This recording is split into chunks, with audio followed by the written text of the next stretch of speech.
반갑습니다, 여러분. 구약개론 시간입니다. 구약개론 어느덧 오늘까지 2강 남았습니다. 이 학기는 너무 짧아요. 그래서 과목 하나, 특히 이제 구약개론을 이 학기에 다 한다는 것이 사실 쉬운 얘기는 아닙니다. 그래서 좀 전반적으로 여러분과 나누는 내용들이 간략하게 전체를 훑어가는 정도로 그 수위가 되고 있다는 것이 좀 아쉬움이 또 한편 있기도 합니다만, 개론 시간에는 사실 그럴 수밖에 없고, 또 여러분들이 늘 언제나 말씀을 드립니다만, 여러분들이 각자 또 책을 읽으면서 전반적인 공부를 하는 것이 더 유익한 일이다라고 하는 걸 말씀을 드립니다. 자, 오늘은 잠언서, 지난번에 이제 시가서를 할 때에 시가서 중에 이제 잠언을 제가 빼뜨린 것 같아요. 그래서 잠언서 잠깐 이제 말씀을 드리고, 예언서 또 선지서라고도 하죠. 이 선지서에 대한 부분들을 다루도록 하겠습니다. 그리고 다음 시간은 마지막 시간인데요. 어, 그 지금 오늘 이제 진행을 해보고요. 전반적으로 미진했던 부분들을, 부족한 부분들을 좀 다루고 할 수 있는 부분. 그래서 다음에 이제 신앙 개혁에 대한 부분들이라든가 이런 부분들을 조금 더 좀 나눌 수 있는 시간이 되든지, 어쨌든 뭐 좀 더 집중해서 한 주제를 가지고 이야기할 수 있는 시간을 갖도록 하겠습니다. 기말 과제는 지난번 이제 실라부스를 드린 것처럼 에스라 느헤미야 강의 계획서에 있는 것처럼 에스라 느헤미야를 읽고, 그리고 신앙 개혁에 대해서 논하라 그랬어요. 구약 성경을 지금 신앙 개혁에다 초점을 맞추고 있습니다만, 여러분 이 그 구약 전체 전반을 쭉 이렇게 이야기를 하고 있습니다만, 이거는 뭐 다른 주제들이 각각 다양한, 단편적으로 볼 때는 다양한 주제들을 갖고 있지만, 전체적으로 볼 때는 구약 성경 전체는 맥락이 같이 흘러가고 있어요. 하나님께서 우리를 창조하시고 죄에 빠진 우리를 구원해 내시는 그 은혜 앞에 우리가 주님 앞에 죄를 회개하고 또 주님의 뜻과 그 법도 아래에서 살아가는 삶을 강조하는 거예요. 그리고 이스라엘의 역사를 통해서 그것이 안 되었던 그 시대의 역사들의 실패와 또 징계와 심판의 역사들을 소개해 줌으로써 하나님의 살아계심과 또 사랑하심, 구원으로 이끌어 가시는 은혜죠. 그리고 그에 반하는 인간의 죄, 이러한 것들의 좀 역사성 속에서, 그런 흐름 속에서 결국은 우리가 하나님께로 다시 나아가야 되는 것을 말씀하고 있는 거예요. 그리고 하나님께로 나아가는 것뿐 아니라 이것은 이제 전반적으로 예수 그리스도께로 방향이 맞춰져 가고 있는데, 예수 그리스도를 통하여 우리에게 베푸실 하나님의 은혜, 그 은혜 앞에 우리가 나와야 되는데, 그것이 이제 신앙 개혁적인 표현 모습들로서 나타나고 있습니다. 사실 이제 처음부터 계속해서 개혁적인 모습들이 계속 일어나고 있죠. 그런 과정들 여러분들이 이제 독서를 하면서 성경을 읽으면서 그런 부분들을 발견해내면 좋겠습니다. 그런 관점으로 보는 거예요.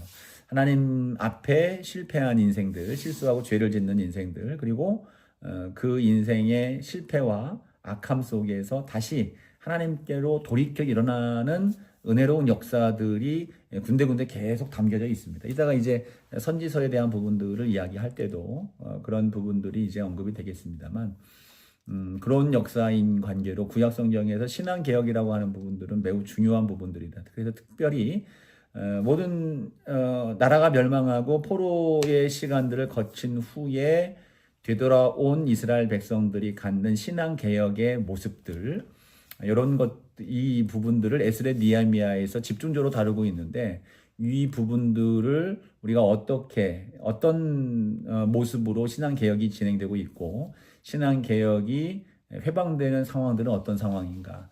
여러분 그것들을 여러분 면밀히 한번 읽으시고, 신앙 개혁이 에스라 느헤미야서에 나타나는 그 내용들을 살피면서 거기에 있는 여러 가지 이제 이슈들이 있잖아요. 돌아와서 성전을 짓고 성벽을 재건하는 과정 속에서 있어지는 수많은 도전들, 그리고 그 가운데에서도 일어났던 신앙의 개혁의 모습들, 이러한 것들을 사건 중심으로 여러분 요약해서 한번 담아 보시고, 그리고 그에 대한 여러분들의 소감, 이 신앙 개혁, 에스라 느헤미야, 다시 예루살렘으로 되돌아온 포로 귀환 속에서 있어졌던 그들의 모습, 회복되어지는 모습들, 이러한 것들이 여러분에게 어떤 영향을 주고 어떠한 마음가짐을 갖게 하는지에 대한 부분들을 쓰시면 되겠습니다. 예, 그렇죠. 됐습니다. 24일까지, 12월 24일까지 제출을 해주시면 학사 일정에 전체적으로 어렵지는 않을 거니까요. 12월 24일까지 작성하셔서 제출해 주시면 되겠습니다. 자, 잠언. 지난 시간에 잠언을 제가 빠뜨려 먹은 것 같은데요. 잠언. 뭐, 말 그대로 잠언은, 이제 지혜서죠. 지혜서 이제, 지혜서가 미셸레라고 하는 이제 히브리어로 미셸레인데요. 미셸레, 뭐뭇의 잠언. 그래서 이제 그 잠언의 원래 이제 제목은 미셸레 셀로모, 솔로몬의 잠언이다라고 하는 그런 이름을 갖고 있어요. 이 욥기가 고난을 의인이 당하는 고난, 그래서 다시 말하면 그 의인이 당하는 고난을 통해서 하나님의 통치 방식, 신정론입니다. 신정론에 대한 부분들을 우리가 어떻게 이해해야 할까에 대한 부분들이 욥기서의 부분이라면, 잠언은 인간의 삶에 있어서 인간을 교훈하는, 그러니까 지혜로운 말씀들을 이제 총합해 놓은 책이 이제 잠언입니다. 세상을 살아가는데 어떻게 세상을 살아가야 되느냐, 또 하나님을 이제 부분적으로 또 하나님을 믿는 믿음 속에서 어떤 믿음을 어떻게 이제 태도를 갖고 살아가야 되느냐에 대한 부분들이 이제 잠언 안에 담겨져 있다고 볼 수가 있습니다. 잠언은 근데 이제 지금 말했던 것처럼 두 가지 양태로 얘기했는데, 세상을 살아가는 데 있어서 어떻게 살아야 성공적으로 살 수 있느냐라고 하는 부분들이 이제 다루어지고 있고, 근데 그것만 다루고 있는 것은 아니다. 잠언에서는 세상에서 성공적인 삶, 정말 온전하게 살아가는 삶을 살아가는 데 있어서의 중요한 지혜로운 것들을 가르치는 것 동시에, 정말 이 잠언의 중심, 핵심에 흐르고 있는 중요한 사상은 그 지혜는 한계가 있다는 거예요. 인간의 지혜, 인간의 잠언, 인간의 지혜가에는 한계가 있고, 그 한계를 무엇으로 극복할 수 있습니까? 하나님을 경외하는 것, 이것이 참된 지혜의 근본이다. 그래서 그 근본되는 하나님을 경외하는 것이 지혜임을 알고, 이 하나님을 경외하는 삶을 살아가는 것이 지혜로운 삶이다라고 하는 것을 강조하고 있습니다. 그리고 이 지혜의 잠언 안에 있는 내용들을 보면, 잠언은 이 지혜를 의인화시켜요. 사람처럼 이제 한다는 거예요. 그래서 의인화시키면서 이 지혜로움 자체가 하나님께 속한 것이다. 지혜는 하나님께 속한 것이다. 그러니까 지혜의 근본은 하나님을 경외하는 것이고, 이 지혜가 하나님께 속한 것이라는 것을 이제 전반적으로 이야기를 해주고 있습니다. 그래서 이런 부분에 있어서 우리가 그 여러 가지 이제 구약 성경에 나오는 이제 사건들과 내용들에 대한 또 이제 하나님을 믿는 믿음에 대한 부분들, 말씀을 대하는 부분들이 고대 근동에 있었던 다른 우상을 섬기는 부분들과 유사성을 갖는 부분들도 없잖아 있지만, 그 가운데에서 정말 구별되는 중요한 요소가 바로 무엇입니까? 이 지혜 역시 하나님의 섭리와 하나님의 공의 안에 있는 그 믿음을 근거로 하여지는 지혜이다라고 하는 것을 말한다는 것에 있어서 전혀 다른, 그러니까 고대 근동에 있어서의 지혜서들도 여러 가지가 있습니다만, 그런 인간의 아까서 말씀했던 것처럼 어떻게 하면 인간적으로 이 세상에 잘 살 수 있을까라고 하는 그러한 정도의 것들을 다루고 있다고 한다면, 성경의 잠언은 하나님을 믿는 믿음과 그 믿음을 전제하여 모든 지혜가 하나님께 속하였고, 또 그 하나님께 속한 지혜를 얻기 위하여 하나님을 경외하는 것이 지혜의 근본이 되고 있다는 사실을 강조하면서, 즉 믿음을 전제한, 하나님을 전제한 그런 지혜로움을 가르치고 있다는 차원에서 매우 독특한 지혜서이다라고 하는 거예요. 자, 이 잠언은 전체 31장까지 되어 있죠. 31장까지 되어 있는데 1장부터 9장, 그러니까 크게 이제 몇 가지, 하나, 둘, 셋, 넷, 다섯, 여섯, 일곱 챕터로 나눌 수 있어요. 7 단락으로요. 1장부터 9장까지는 음, 솔로몬의 잠언이다. 여기서 이제 표제어가 있어요. 표제어가 붙어 있는 바 다윗의 아들 이스라엘 왕 솔로몬의 잠언이다라고 하는 그런 표현이 이제 9장까지 나오는 내용이고요. 10장부터 22장 16절까지는 솔로몬의 잠언이다. 그리고 22장부터 24장, 22장 17절부터 24장 이제 22절까지 보면 지혜로운 자들의 말씀들이 이제 전반 파트, 또 24장 23절부터 34절까지 지혜로운 말씀, 또 이제 그런 파트로 나눌 수 있습니다. 25장부터 29장까지 이거는 이제 솔로몬의 이것도 잠언인데 이거는 이제 그 25장 1절에 그렇게 표현되고 있어요. 히스기야의 신하들이 편집한 것이다라고 이제 전제를 하고 있습니다. 이것도 이제 좀 이따 한번 언급을 할 텐데 재미있는 의미가 있습니다. 30장은 아굴의 잠언이고요. 31장은 르무엘 왕의 말씀이다라고 이제 되고 있습니다. 자, 이 7개에 있어지는 이 챕터에 따라서 나누어지는 이 7개의 수집물, 이거는 어쨌든 여러 잠언들이 이게 하나의 어떤 흐르는 쭉 연결되는 이야기가 아니고 여러 잠언들, 어떤 지혜의 말씀들이 이제 수집이 되어지는 것인데요. 그 첫 번째에 해당하는 1장부터 9장까지의 내용을 보면 이 내용이 참 독특합니다. 여기에서 보면 이제 아버지가 아들에게 이야기하는 것처럼 내 아들아라고 하는 형식의 표현을 취하고 있습니다.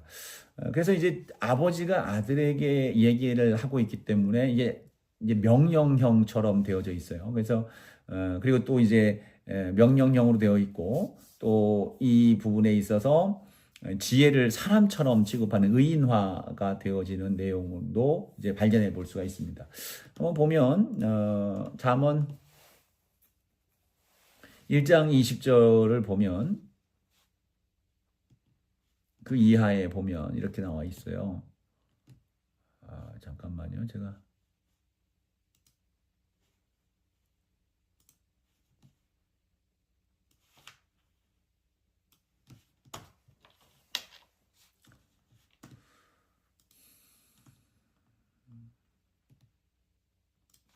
네, 잠언 1장 20절 보면 이렇게 나와 있죠. 지혜가 길거리에서 부르며 광장에서 소리를 높이며. 그러니까 지혜가 길거리에서 막 외친다는 거죠. 그러니까 회중들 많은 사람들에게 이 지혜를 이제 가져가고 지혜로운 삶이 되어지기를 이제 바라는 그런 마음으로 이런 식의 이제 표현들을 쓴단 말이죠.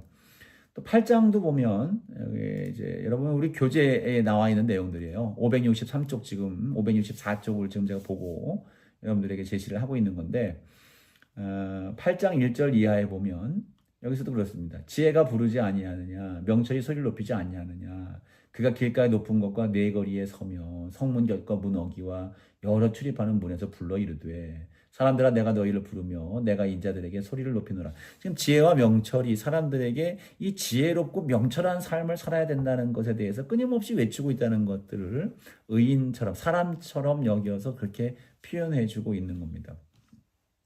자, 그러면서 자, 아까 말했던 것처럼 여기서 1장 7절을 한번 다시 보세요. 1장 7절을 보면 여기서 분명히 서론부터 밝히는 겁니다. 여호와를 경외하는 것이 지식의 근본이거늘 미련한 자는 지혜와 훈계를 멸시하느니라. 그러니까 지혜의 가장 근본적인 부분들은 하나님께 있다는 겁니다. 하나님께 있다는 그 전제 속에서 지혜를 말하고 있는 거예요. 그러니까 이 미련한 사람들은 이 지혜와 훈계를 멸시하니까 하나님을 경외하는 것이 참된 지혜라는 사실을 알지 못하고 세상의 지혜만을 찾아간다는 겁니다. 그래서 하나님을 경외하는 것에 대한 깊은 강조를 이야기하고 또 이제 반복이 되는 게 9장에 보면 10절에 9장 10절에 보면 여호와를 경외하는 것이 지혜의 근본이요 거룩하신 자를 아는 것이 명철이니라. 예, 지혜와 명철은 다른 게 아닙니다. 하나님을 경외하는 것이 지혜가 되는 것이고 명철은 뭡니까? 하나님의 거룩한 자를 아는 것, 하나님을 알아가는 것, 하나님을 경외하는 것과 아는 것이 지혜와 명철이다라는 것을 분명히 강조를 하고 있습니다. 이게 아주 특징적인 것이죠. 두 번째 이제 묶음이죠. 두 번째 책은 10장 1절부터 22장 16절까지인데 이것도 솔로몬의 잠언이다. 이제 미셸레 셀로모라고 하는 이제 표제를 가지고 있는데 자, 여기 보면 10장 1절 뭐 표제라고 해서 시편처럼 이제 이렇게 꺾임 안에 가로 안에 이제 따로 절에 포함되지 않은 부분도 나온 건 아니고 그 첫 절에 이제 거기에 대한 소개가 나오는 겁니다. 솔로몬의 잠언이라 하면서 이제 소개를 하고 있는 것이죠. 여기에 보면 참 재미있는 것들이 여기 이제 솔로몬의 잠언이 여기서 나오는 게 이 절수가 10장 1절부터 22장 16절까지가 이제 전체적인 375절, 375개의 절을 이루고 있는데 게마트리아라고 해서 알파벳의 숫자를 부여하고 있죠. 히브리어 알파벳도 각각 알파벳이 갖고 있는 숫자가 있습니다. 그 숫자를 해서 숫자 조합을 해가지고 그걸로 이제 언어 유희를 이제 사용하고 있는데 이 셀로모라고 하는 이 이름을 모음으로만 되어 있으니까요. 그 알파벳을 숫자를 부여해서 딱 보면 이게 375라고 하는 숫자가 나와요. 그러니까 375라는 숫자하고 솔로몬이죠. 그리고 그 솔로몬의 지혜다라고 하는 솔로몬의 잠언이라고 하는 시작한 10장 1절부터 22장 16절까지의 숫자 절수가 375절. 이러한 이제 유희, 언어적 유희로 이걸 이제 맞췄다라고 보면 되겠습니다. 그게 특징적인 거예요. 자, 요 부분에 있어서는 지혜로운 자, 또 이제 의로운 자, 지혜로운 자를 의로운 자, 그리고 부요한 자, 겸손한 자, 부지런한 자를 한 이제 의미로 이제 동일시해요. 그리고 반대로 거기에 대비해서 어리석은 자, 악한 자, 가난한 자, 교만한 자, 게으른 자를 대비시켜서 여기서 이제 지혜를 쭉 말하고 있는 겁니다. 세 번째 이제 파트는 이제 22장 17절부터 일어나는데요. 17절부터 24장 22절까지 이렇게 구분을 합니다. 여기서 또 보면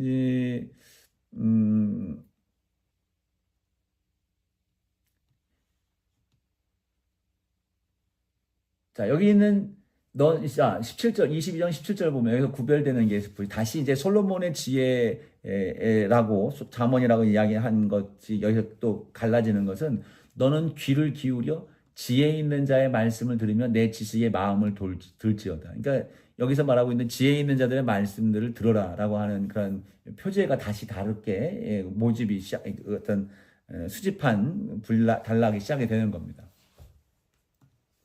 여기서 내용으로 볼 때는 여기 이 내용이 사실 이제 네 번째 것도 같이 마찬가지예요. 24장 22절 23절이죠. 24장 23절부터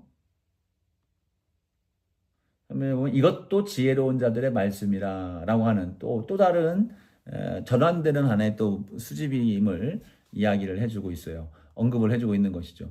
그래서 여기 24장 23절부터 34절까지 이제 24장 말미까지 여기 이제 또 하나의 수집으로 보고 있는 겁니다. 그러니까 여기 세 번째 묶음과 네 번째 단락을 보면 이런 것들 이 부분은 앞선 아까 이제 두 부류를 대비를 시켰었죠. 어떤 부류였습니까? 지혜로운 자를 의로운 자, 또 부요한 자, 겸손한 자, 부지런한 자로 이제 같이 묶었고 반 대비해서 어리석은 자, 악한 자, 가난한 자, 교만한 자로 이렇게 묶었잖아요. 여기서는 이제 세 번째, 네 번째 단락에서는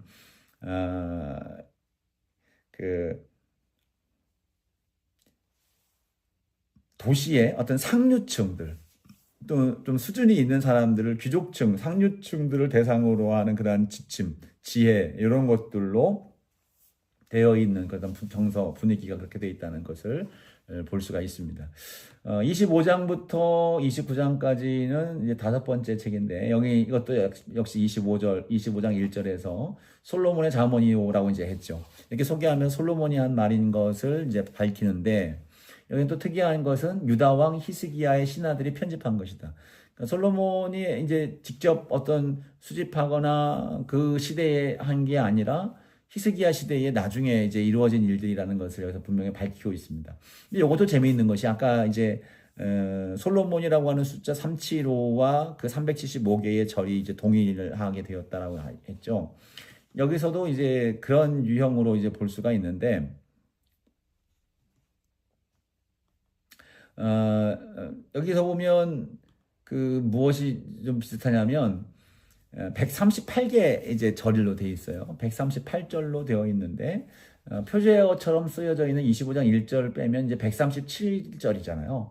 히브리어 알파벳의 히스기야를 하면 136이에요. 136. 그러니까 136이면 137, 136 이제 거의 일치하는 상황이죠. 그러니까 잠언을 수집하고 이것을 모으면서 이런 부분들을 그래도 염두에 두고 있었다. 그러니까 히스기야의 신하들이 요 챕터 이 부분을 단락을 이제 묶으면서 이게 나중에 이제 전체 잠언이 이제 여러 몇 가지 7개의 잠언을 이제 또 다 모은 거라고 봤을 때 히스기야 신하들이 묶어서 솔로몬의 잠언을 편집을 했는데 요때 히스기야의 왕이었으니까 그 히스기야 136과 유사성 있게 만들어 놓으려고 했던 노력들이 엿보인다라고 하는 것을 우리가 알 수가 있습니다.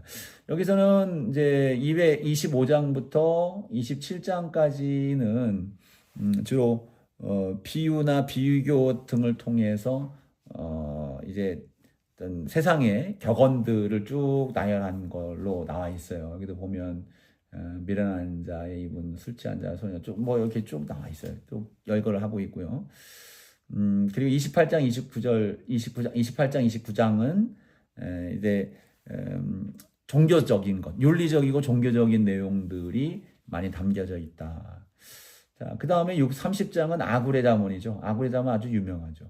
아굴의 잠언 다른 것들은 기억이 뭐 안 날지라도 아굴이 쓴 내용 가운데에 나를 부하게 해도 말고, 그죠? 7절 말씀, 30장 7절이죠. 내가 두 가지 일을 주께 구하였사오니 내가 죽기 전에 내게 거절하지 마시옵소서. 곧 헛된 것과 거짓말을 내게서 멀리하옵시며 나를 가난하게도 마시고 부하게도 마시옵시고 오직 필요한 양식으로 나를 먹이시옵소서. 혹 내가 배불러서 하나님을 모른다 여호와가 누구냐 할까 하오며 혹 내가 가난하여도 하여 도둑질하고 내 하나님의 이름을 욕되게 할까 두려워함이니이다. 자, 요거는 사실 이제 매우 쉬운 기도는 아니죠. 쉬운 잠언은 아닙니다. 아굴에게 있어서 이게 매우 중요한 또 요절이기도 하고 또 31장은 르무엘 왕을 훈계한 잠언이다. 르무엘 왕을 이게 가르친 잠언이다라고 이제 나오는데 30장에 있는 아굴 잠언, 아굴 그리고 이제 31장의 르무엘이 누구냐? 요거 이제 좀 보면 이제 히브리어를 보면 뭐 사실 여기 번역에 대한 부분도 이제 문제가 있었다, 뭐 좀 오류가 있다 이런 얘기 이제 여러분 교재 가운데 나오고 있습니다만 여기서 그런 오류를 생성하게 만드는 이제 단어가 하나 나오는데 마사라는 단어예요. 마사. 이제 자 다시 여러분 좀 혼동스러울 거예요. 여러분 책 있으면 뭐 책에 나오는 567쪽에 나오는 내용들이고요.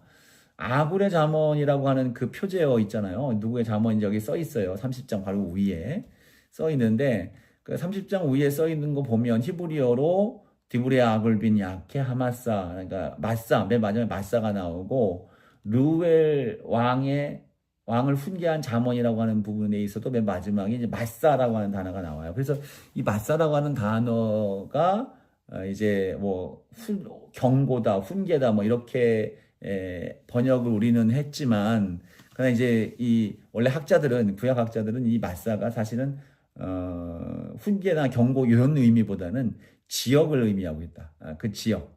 그러니까 지역은 어디냐? 마사라고 하는 그 지역을 볼 때에 지역을 지칭하는 표현인데, 그러니까 아라비아 북부에 있는 한 지역, 그곳에 있는 어떤 도시일 것이다. 그 인근의 북부. 그러니까 지금 이제 솔로몬은 이스라엘 이제 후손이잖아요. 근데 아굴하고 르무엘은 이방인인 거예요. 이방인 사람이에요. 그러니까 마사라고 하는 지역에 사는 아굴, 마사라고 하는 지역의 르무엘 왕의 잠언 이런 식으로 이제 해석이 되는 게 맞다라는 거죠. 그래서 아굴과 르무엘은 이방 사람들의 이름 그들을 통해서 이제 주어지는 잠언을 또 이제 이 잠언 안에 포함을 시키고 있다라고 하는 거예요. 이 31장에 나오는 르무엘을 훈계한 이 잠언, 르무엘 왕의 잠언은 앞서 이제 첫 번째 솔로몬이 쓴 잠언과는 조금 이제 결이 달라요.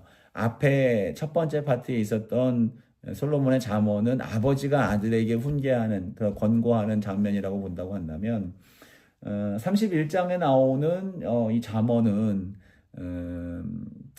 자, 특히 이제 10절 이하에 보면 누가 현숙한 여인을 찾아 얻겠느냐라고 하면서 이제 현숙한 여인에 대한 그 찬양하는 그 시처럼 잠언이 되어 있어요. 그러니까 이거는 아버지가 아들에게 권고하는 독특한 형식을 취하고 있다는 거죠. 그러니까 어머니가 그죠?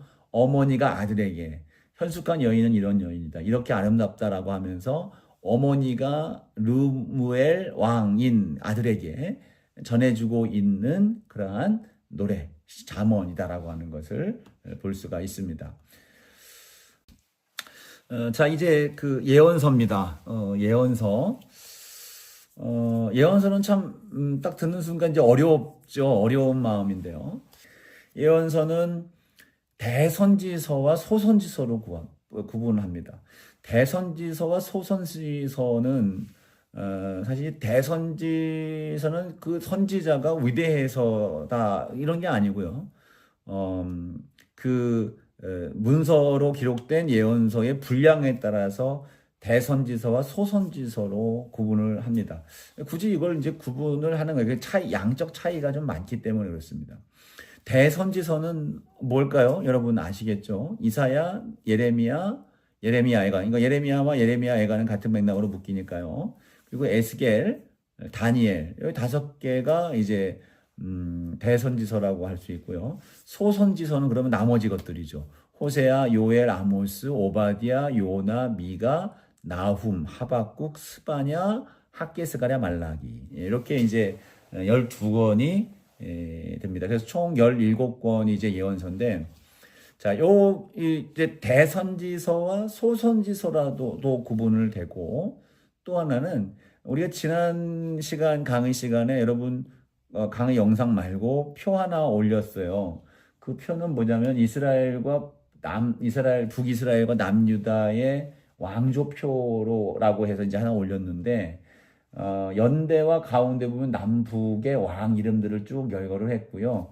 양쪽 끝에 각 시대에 남쪽에서 북쪽에서 이제 활동했던 선지자들의 이름들을 쭉 이제 기록을 했습니다. 그래서 요거를 참고하면 대략 이제 시대적으로 어떤 왕 때 어떤 이 선지자가 어느 나라에서 활동을 했는지에 대한 부분들을 이해할 수가 있을 겁니다. 근데 지금 또 하나 오늘 여러분 여기 영상과 더불어서 표 하나를 올릴 건데 이것도 간단한 겁니다. 예언서를 분류할 때에 분량에 따라서 대선지서, 소선지서라고 구분도 하지만 또 포로 전, 또 포로기, 또 포로 후, 여기 저술된 시기에 따라서 이 포로기를 중심으로 해서 전과 후, 포로기 전, 포로기 전, 포로기 후 이렇게 나눌 수 있어요. 그래서 여러분 그 표 한번 보세요. 표 보시면 자, 포로기 전이죠. 포로 잡혀가기 전에 북이스라엘에서 활동했던 선지자가 북이스라엘에게 예고한 그 내용이에요. 호세아, 아모스가 그렇고요. 유다에게 그 선포한 그 예언한 내용이 하박국, 이사야, 예레미야, 요엘, 미가, 스바냐, 예레미야, 애가가 되겠어요. 그리고 아수르에게 한 예고, 요나, 나훔, 그죠? 그리고 에돔에게 한 예고, 오바디아, 경고라고도 볼 수 있어요. 그리고 포로기 중에는 포로 생활하는 자들에게 준 이제 경고예요. 죄송해요. 경고이기도 하죠. 뭐 경고이기도 합니다. 뭐 어쨌든 예언이죠. 예언서 에스겔과 다니엘입니다. 자, 그 다음에 포로기 후에 포로에서 이제 귀환한 뒤에 그들에게 더한 하나님의 말씀이 학개스가랴 말라기입니다. 이렇게 이제 시기에 따라서 포로기 전, 포로기 그리고 포로 후, 또 포로 전에는 다양하게 이 북이스라엘, 남유다, 마스루, 에돔 이렇게 구분되면서 예고가 되고 있다, 예언이 되고 있다, 말씀이 전해지고 있다라고 하는 거 여러분 이 표를 통해서 참고하시면 좋겠습니다. 이런 것들은 여러분들이 최소한 좀 이해를 해야 요 성경 부분들 예언서를 읽을 때에 그 내용에 대한 그렇구나라고 이해가 되고 납득이 될 수 있어요. 그래서 이런 부분들을 여러분들이 이 표를 그냥 가볍게 여기지 마시고 왕들하고 또 그 활동했던 나라 그리고 예언한 대상 그리고 이런 언제라고 하는 부분들은 여러분들이 조금 더 외워서 만약에 이게 시험을 본다면 이런 것들 시험이 나오겠죠. 기말고사 시험 본다면 개론 시간에 본다고 한다면 각 파트별로 나오는 것 중에 예언서 파트에서는 이런 부분들을 구분해서 기록을 하도록 여러분들이 외우면 좋은 유익함이 될 거라고 보여집니다. 자, 그렇게 구분을 하면 되겠고, 자, 그러면 우리가 예언서가 그럼 뭐냐? 예언서를 생각할 때 우리는 참 예언이라는 말 자체가 나중 미래적인 것들을 말하는 것이라고 생각할 수 있습니다. 미래. 그래서 이 예자를 미리 예자라고 생각할 수 있어요. 미리 말한다. 그러니까 있지 않은 과거, 미래를 이제 있을 일들 그것들을 선포하는 내용으로 여길 수가 있다는 거예요. 근데요, 여러분 이 예언이라는 거는 그게 아닙니다. 우리가 큰 착각을 하고 있는 거예요. 예언은 미래를 알아보고 예견하는 것이 아니라 예언은 여기서 우리 예언이라고 하는 부분을 한자로 썼습니다만 이 예언은 예자는 맡길 예자예요. 맡기다. 그러니까 말씀을 맡긴다. 그러니까 결국 예언은 성경에 나오는 예언은 하나님의 말씀을 맡아서 인간 대변자가 백성들에게 전하는 하나님의 말씀의 선포인 거예요. 자, 그죠? 사실 하나님께서 특정한 사람을 부르셔서 그 사람에게 하나님께서 말씀하시고 계시를 주시는 거예요. 그래서 그 말씀과 계시를 백성들에게 전하고 선포하게 하는 것, 이것이 예언입니다. 그런 속에는 뭐 경고든 미래에 있어질 일들이든 회유든 뭐 어떤 유형이든 하나님의 말씀이 오는 여러 유형에 따라 나오는 것이지, 이 예언은 그래서 결국은 하나님의 말씀을 맡은 자가 전하는 것을 예언이라고 하는 거예요. 자, 그래서 혼돈하지 마십시오. 예언은 미래를 알아보기 위해서 미래를 예견하는 게 예언이 아니라 하나님의 말씀을 맡은 자가 그 말씀을 전하는 것이 예언이다. 그 예언의 부분으로서는 미래를 예견하는 예지도 한 부분에 지나지 않는다라고 하는 것을 분명히 이해해야 자꾸 예언서를 어떤 미래에 대한 예측, 미래에 있어질 일들 이런 것들로만 이야기하는 것으로 오해하지 않는다라는 겁니다. 그래서 예언을 하면 현재적인 부분들, 과거적인 것들도 얘기를 할 수 있어요. 과거를 해서 현재를 변화시키고 현재적인 상황을 이야기하면서 또 현재를 변화시키는 거, 미래적인 것들을 얘기하면서 너희들이 지금 이렇게 되지 아니하면 이렇게 될 것이다라고 하는 그러한 미래적인 것들을 얘기하는, 과거, 현재, 미래 전부 다 모든 것들을 다 아우르고 있는 것이 예언이다. 그래서 이 부분들을 여러분들이 이해를 해야 됩니다. 구약 역사서 가운데 나타나는 예언자, 선지자들이 있어요. 이들은 특히 다윗 시대에 보면 나단, 갓, 그리고 그 이후에 스마야, 아이야, 미가야, 여러분 이 표에도 쭉 여러 가지 이름들이 오르고 있습니다만 그 이후의 사람들이요. 미가야, 엘리사, 엘리야, 이런 이름들이 말씀을 언어로 선포한 사람들. 근데 이분들을 지금 언급하는 것은 이건 성경으로 기록되지는 않았습니다. 열왕기서라든가 역대서에 그 시대에 활동했던 선지자들의 이름은 기록이 되어 있고 선포했던 내용이 일부 들어있긴 합니다만 그들은 따로 엘리야서, 엘리사서 이런 책이 없잖아요. 그런 것처럼 언어로만 기록되지 않은 예언을 했던 선지자들이 있고, 문서 예언자라고 해서 우리가 여기 성경에 포함되어 있는 이사야, 예레미야, 에스겔, 다니엘, 열두 소선지서의 내용들, 호세아, 요엘, 아모스, 오바댜, 요나, 그 스가랴, 말라기까지 이 예언자들은 문서 예언자들이다. 그러니까 그들이 이제 언어로도 했겠지만 그들이 이제 문서로 기록하여 예언의 내용, 하나님의 말씀, 하나님께서 주신 계시들을 기록하여 선포를 했던 것들이 문서로 남아 있는 것들입니다. 그래서 문서 예언자라고 얘기를 해요.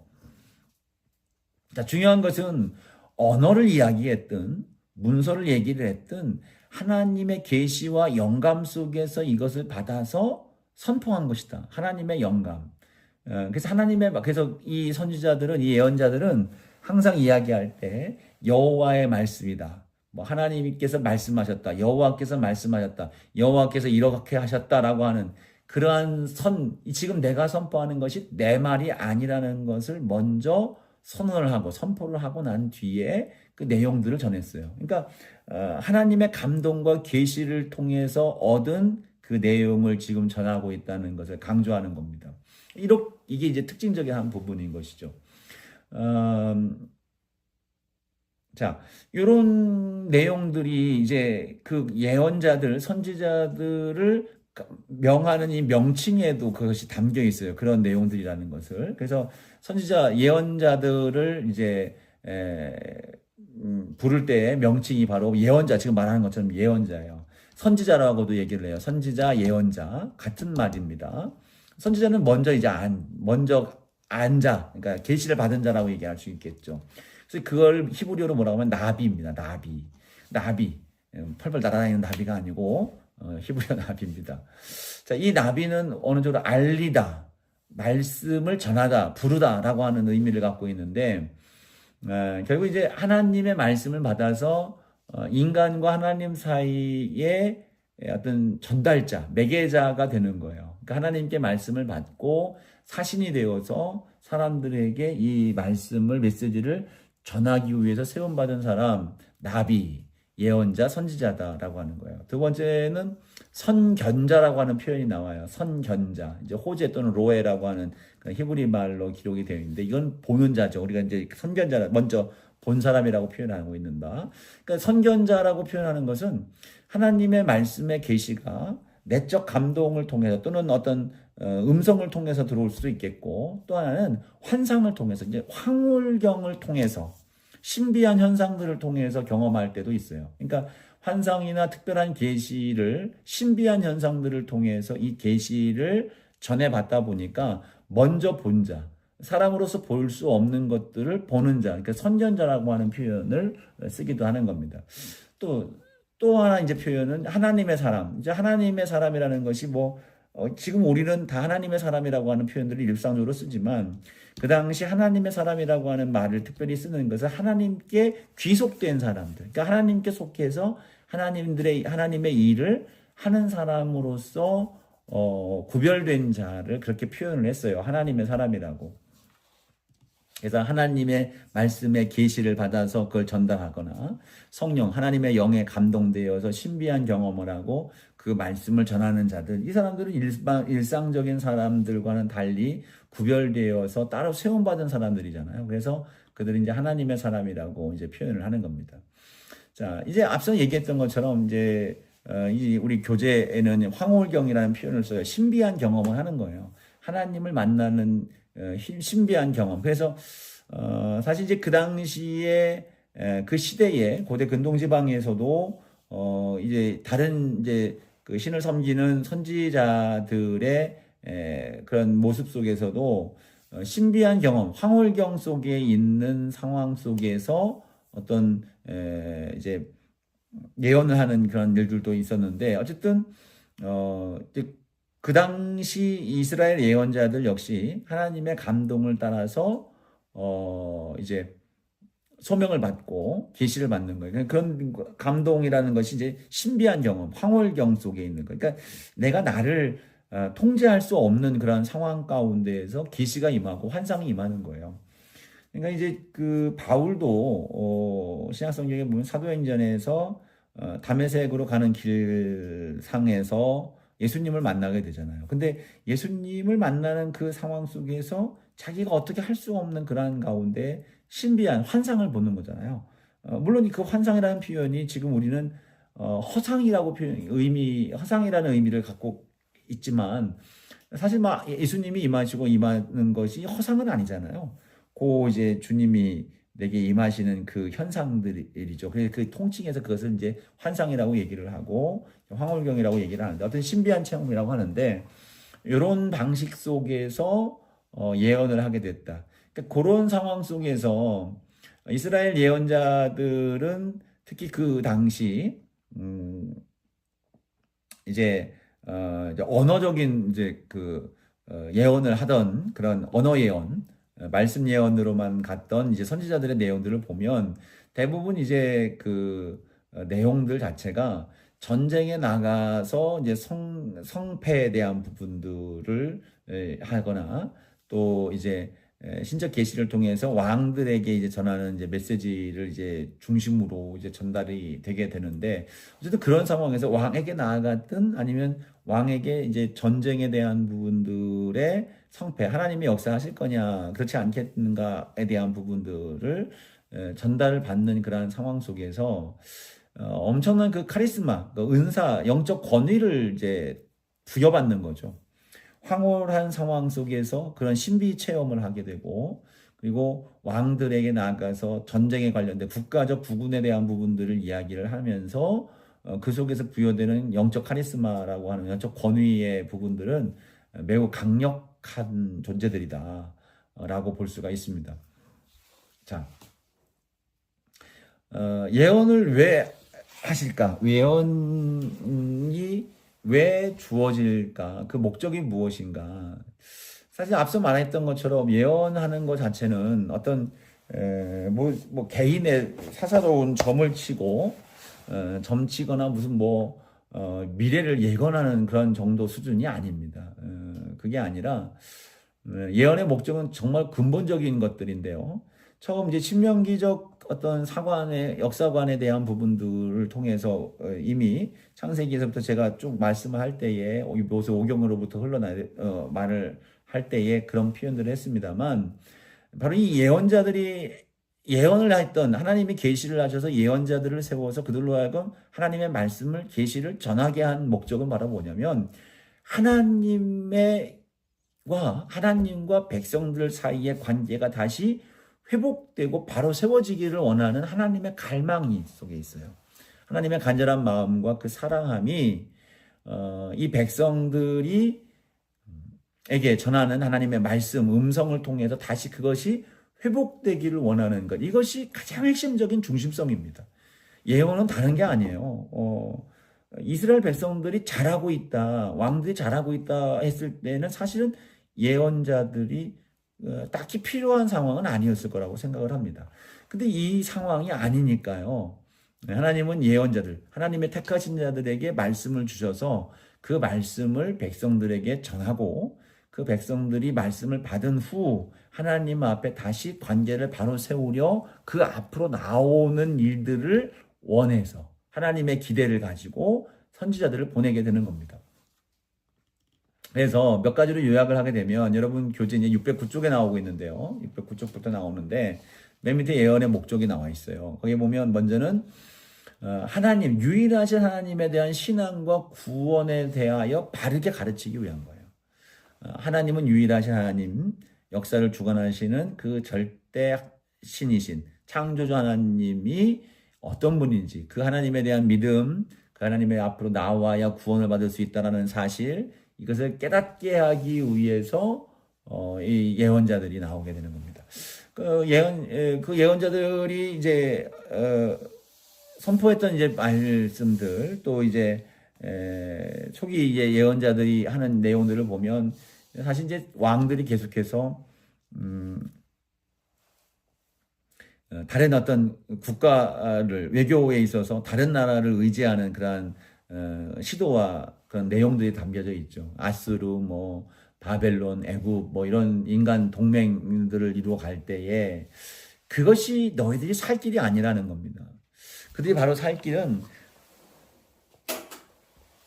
그런 외적인 어떤 힘, 그러니까 그 눈에 보이는 물리적 힘이 있는 관계성을 만들고 그들을 의지해서 구원을 이룰 수 있는 것이 아니라 여호와 하나님, 유일하신 창조주 하나님이 우리를 살릴 수 있는, 우리를 구원할 수 있는 유일한 능력이다. 그래서 그 하나님을 의지하라고 선포하는 내용들이 이제 그 목적으로 삼고 있습니다.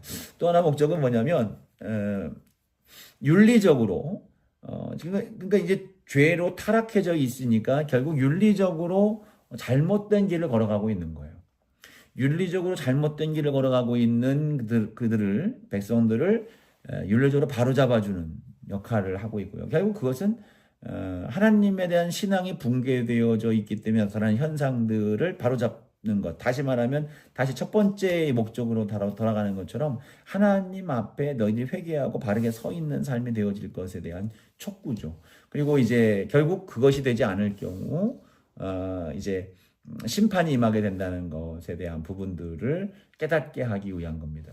그래서 하나님 앞에 전적으로 순종하며 그 하나님 앞에 나오는 삶이 되어져야 된다. 그 앞에 서 있어야 된다. 그래서 이따가 뭐 반복적으로 나올지 모르겠습니다만 이 예언자들의 선포하는 내용들을 보면 그 내용이 두 가지 카드를 주는 거예요. 두 가지를 주는데 하나는 뭐냐면 if 그죠? 너희들이 만약에 너희들이 회개하고 떠나서 돌아와 순종하면이라고 하는 그러니까 긍정적인 희망의 메시지를 주고 있는 거예요. 너희들이 지금의 문제를 돌이켜서 하나님께로 나와 하나님의 안에 거하는 삶이 되어지면 그러면 if죠. 그러면 너희들에게 하나님의 은혜가 임한다. 너를 도와준다는 것이죠. 근데 또 하나는 심판의 메시지가 오고 있어요. 심판의 메시지는 if not입니다. 만약에 그렇지 않으면 너희가 그러나 만일 하나님 앞에 다시 돌아오지 아니한다면 회개하지 않으면 순종하지 않으면 그럼 너희들에게는 심판이 오게 될 것이다. 그러니까 이 두 가지 메시지, 이 예언자의 메시지가 그겁니다. 하나님께서 심판하시는데 그 심판은 죽이기 위한 심판이 아니라 돌이키기 위한 하나님께로 돌이키기 위한 예고를 하는 거예요. 그래서 두 가지 메시지라고 했어요. if 너희들이 돌아오면 하나님의 은혜가 임할 것이고 if not 만약에 너희들이 돌아오지 아니한다면 심판이 임할 것이다라는 것을 명확하게 선포를 하게 되는 것이죠.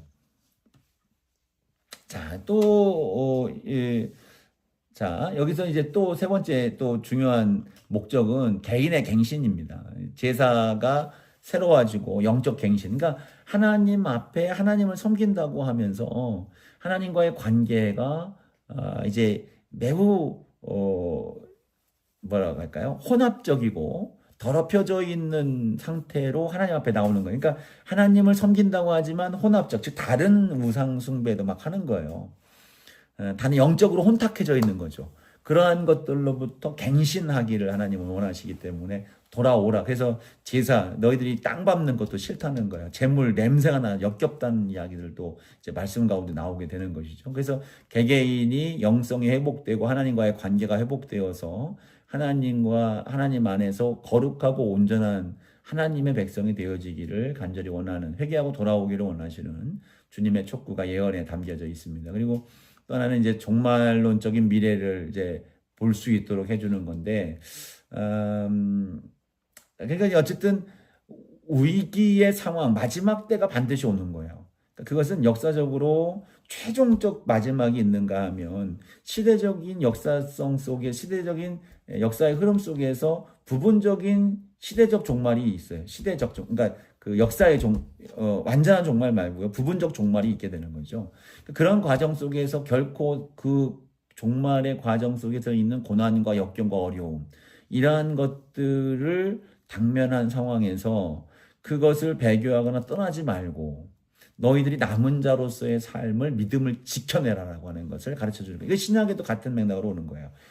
계시록에 나오는 말씀도 마찬가지예요. 계시록은 최종적 이제 주님의 마지막 심판, 마지막 이제 재림에 대한 부분들이 최종적인 종말이라고 한다고 한다면 그 앞에 이제 베드로서라든가 데살로니가서라든가 이런 과정들을 보면 계속해서 반복적으로 다가오는, 역사 속에서 계속해서 다가오는 고난과 심판과 같은 그런 어려움들의 상황들이 있단 말이죠. 그러한 것들 앞에서 너희들은 그것에 넘어지지 말고 남은 자로서 견뎌내라는 거죠. 지켜내라는 거. 그러면 그 과정 속에서 결국 역사의 최종적 종말에 이를 때에 모두가 구원에 이르게 된다는 것, 주님의 날, 주님의 때가 됐을 때에 지금을 넘어서서 영원함으로 나아갈 수 있는 그 은혜로운 역사를 가르치고 있는 거예요. 이것이 이제 예언자들이 전한 예언서에서 말씀하고 있는 내용들 같은 맥락입니다. 이제 상황과 역사적 정황들은 다를 수 있죠. 그런데 어쨌든 구약에서 있는 예언자들이 전한 내용도 마찬가지다. 너희들이 남은 자로 지금 믿음을 지키는 자들로서 서 있어라. 그 마지막 때에 다시 너희들을 통해서 하나님이 회복의 역사가 임하게 될 것이다. 우리로서는 이제 영원한 하나님 나라로 나아가는 그런 것을 이야기를 하겠죠. 뭐 이 예언적인 부분들, 종말론적 미래적인 내용들을 이제 예고했던 것들은 사실 그 당대에 이루어진 것도 있습니다. 당대에 이루어진 거 있고요. 또 얼마 지나지 않아서 이루어진 것들이 있어요. 상당히 후대에 있어지는 것도 있고, 또 이것이 그 시대, 구약의 시대를 넘어서서 예수 그리스도의 사건을 통해서 일어나는 예언도 있어요. 그 대표적인 거 이사야 53장의 대표적인 것이겠죠. 어쨌든 그 예수 그리스도를 통해서 이루어지거나 또 그 예수님이 오신 이후 신약의 시대에 있어지는 것, 그리고 지금까지도 아직 이루어지지 않은 것들도 있어요. 그래서 우리가 그때가 이루어질 것이라고 생각하며 바라고 있는 그런 아직 되지 않았지만 성취를 향하여서 가고 있는 것들, 또 그리고 마지막 최종적 종말에 있어질 일들의 최종적 종말에 이루어질 일들. 그러니까 이것이 시점적으로 그 선포된 시기부터 최종 종말, 지금에 지나서 최종 종말에 이르기까지 그 성취는 다양한 시기에 이루어지고 있다. 그래서 여러분 요 예언에 대한 시기적 부분들은 우리가 뭐 이루어졌다 안 이루어졌다 단정적으로 그것을 평가할 수 있는 것들은 아니다라는 거죠. 자, 그런 식으로 당대에 이루어진 것, 잠시 후에 또 한참 후에 이루어진 것, 그리고 아직 이루어지지 않고, 그러니까 예수 그리스도를 통해서 성취가 된 것, 그리고 예수 그리스도의 성취가 되어서 그 이후에 있어진 것, 지금 이 시대까지도 이루어지지 않은 것, 또 최종적으로 이루어질 것들, 이런 다양한 시점적 예언의 성취의 시기가 된다라고 하는 거 여러분 생각을 해야 됩니다. 그러면 이 예언이 언제 시작이 됐느냐? 예언자의 모형이 어디부터 시작됐느냐를 이제 봐야 되는데, 여러분 교재는 611쪽에 있습니다. 구약의 예언의 시작을 이제 아브라함 때부터 시작하는데요. 아브라함이 이제 예언자로서 중보기도한 내용을 이제 담고 있는 부분이 창세기 20장입니다. 창세기 20장에 아브라함이 아비멜렉, 그랄 땅의 왕이죠. 아비멜렉이 두려움으로 자기 아내 사라를 누이라고 속였어요. 속여서 이제 아비멜렉이 그 아내를 취하게 되죠. 그런 상황에서 이제 밤에 하나님께서 이 아비멜렉에게 명하셔서 그 여인을 돌려보내라 라고 이제 명을 하셨고, 그 이후에 이제 아비멜렉이 다시 아브라함을 만나서 너 왜 이랬느냐라고 하면서 이제 따지게 되고 조약을 이제 다시 이제 맺게 되는 거예요. 그런 상황에서 20장 17절 말씀에 보니까 아브라함이 하나님께 기도하며 하나님이 아비멜렉과 그의 아내와 여종을 치료하사 출산하게 하셨습니다. 그러니까 하나님이 그 아비멜렉의 가문의 태를 막으신 거예요. 그런데 이제 아브라함이 하나님께 기도한 거예요. 그러니까 즉 하나님께 속한 자로서 다른 이들을 위해 중보기도한 장면이 나오는 거죠. 그래서 이것이 이제 예언자의 모습의 한 유형이다라고 이제 얘기를 하고 있는데, 자, 그 다음에는 이제 사실 그 이후에도 딱히 이제 뭐 부분적으로 나오긴 합니다만, 사실 실제적으로 선지자라고 하면 예언자라고 하는 그런 지칭으로서 그 지위를 갖고 있는 것은 모세입니다. 모세. 그래서 신명기 34장 10절 한번 보세요. 신명기 34장 10절, 성경 맨 마지막이죠. 10절 보면 그 후에는 이스라엘의 모세와 같은 선지자가 일어나지 못하였나니 모세는 여호와께서 대면하시더라. 자, 여기서 모세와 같은 선지자가 일어나지 못하였나니, 이게 모세를 선지자로 지칭하고 있는 겁니다. 선지자라고 하고 있어요.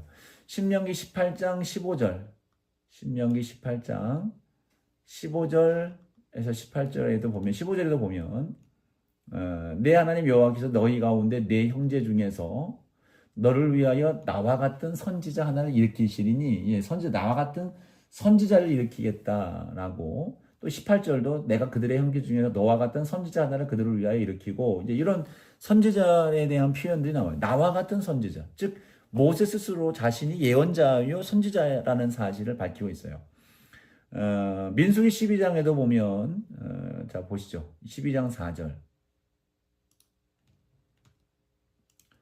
민수기 12장 4절로 보면 여호와께서 갑자기 모세와 아론과 미리암에게 이르시되 너희 세 사람은 회막으로 나오라 하시니 그 세 사람이 나가. 자 여기서는 이제 아론과 미리암도 같이 경험을 한 것이지만 하나님을 만나는 거예요. 그 형상을 보는 거죠.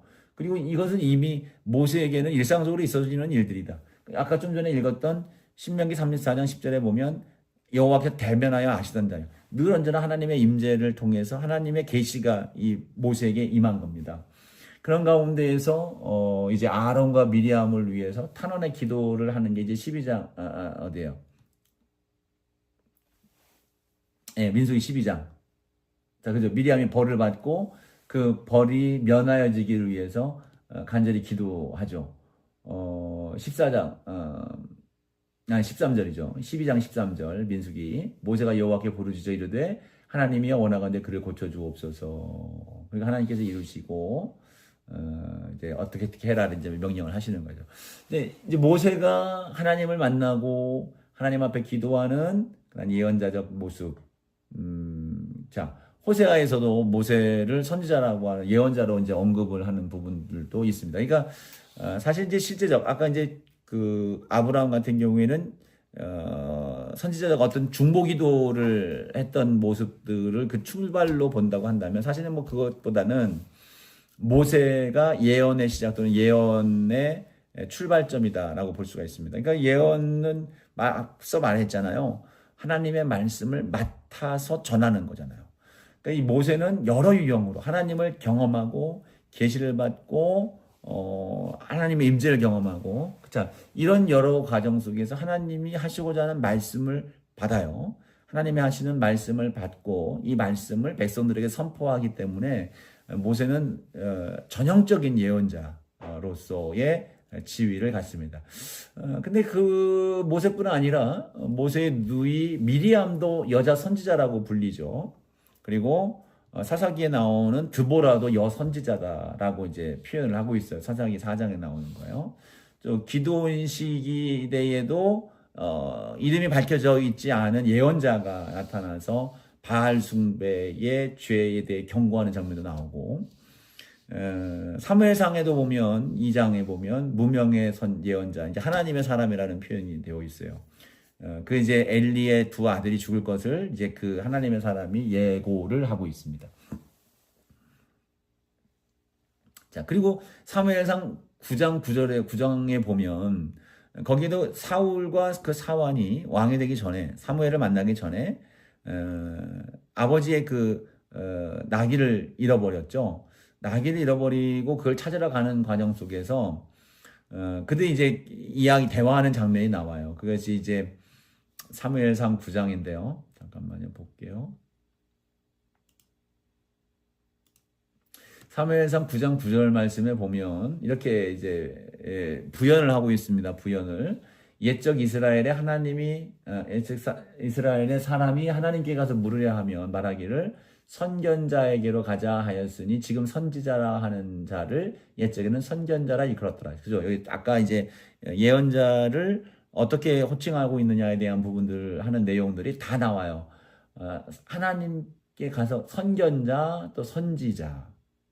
그죠? 8절 말씀도 보면 사환이 사울에게 다시 대답하여 이르되 보소서 내 손에 은 한 세겔의 4분의 1이 있으니 하나님의 사람에게 드려. 하나님의 사람이라는 표현이 나오죠. 하나님의 사람, 선견자, 선지자. 여기 지금 다 나오고 있습니다. 그러니까 이미 그 당시에도 선지자가 존재하고 있다라고 하는 것을 알 수 있는 힌트가 되는 내용이라고 볼 수 있습니다. 자, 또 그 이후에 그 이후는 아니죠. 지금 이제 사무엘서를 우리가 보았으니까요. 사무엘서에 나오는 사무엘이 또한 예언자다.